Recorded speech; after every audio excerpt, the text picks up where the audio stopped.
Godinama ste bili, barem tako tvrdite za sebe, istinski neurotik i što se onda promijenilo? Pa umorio sam se. Što znači da ste bili neurotik?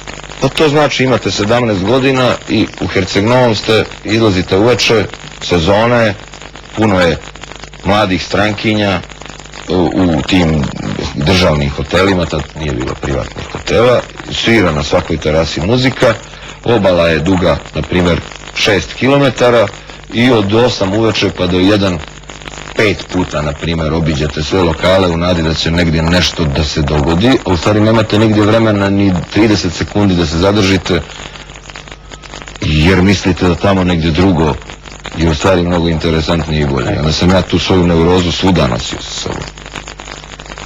Nosim je i sad, samo sam se malo umorio. Pa a da, što se promijenilo? Pa promijenilo se što sad putujem autom, ne idem pješke od lokala do lokala, nego se dogodilo to... Znači ipak tehnologija.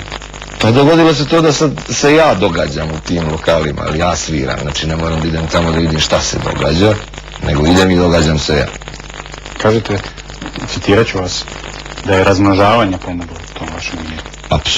Apsolutno, pa strah od smrti, jedan zaista, ja ne znam jednog čovjeka koji ga nije imao, barem u onom prvom periodu životnom, kad imaš 5-6 godina, pa ti onda rikne baba ili šta ja znam, pa shvatiš odjednom da neće živjeti vječno, postavljaš neka vrlo neugodna pitanja roditeljima. U to vrijeme bio socijalizam, kad sam ja počeo okolini da postavljam ta neugodna pitanja i dijalektički materijalizam. Tako da se nije niko našao da mi kaže, pa znaš, nemoj da se brineš, ti kad umreš pretvorit ćeš se u anđela i ideš vamo tamo, ili ako budeš loš onda ideš u pakao, opet u paklu nije dosadno. Znači danas je toj vašoj generaciji lakše? Mislite ovoj novoj generaciji sad?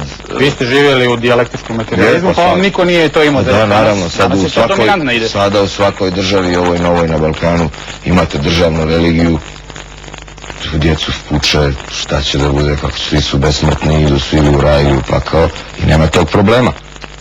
Vidjet ćemo kakvi će umjetnici izaći iz toga, ali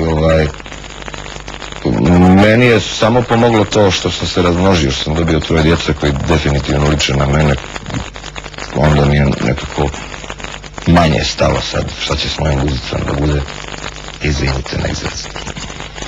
Da, kao da je niste rekli. A kako to tek smirenje nakon 3. djeteta? Pojma nemam, pa valjda sam bio beznadežan slučaj. Jel? Da.